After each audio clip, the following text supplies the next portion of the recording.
Eto na naman guys. Napakaangas. Ito guys oh. Kita nyo ba yan? Anti-radiation yan.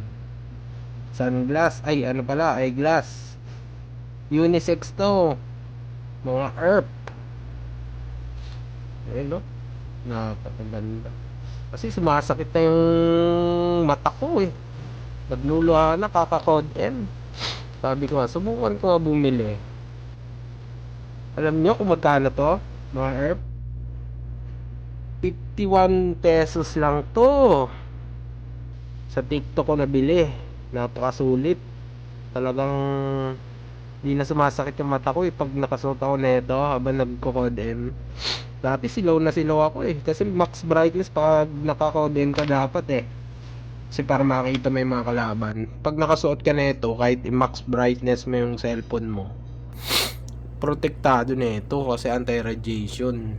Hindi na ano ng mata mo yung radiation. Yan guys.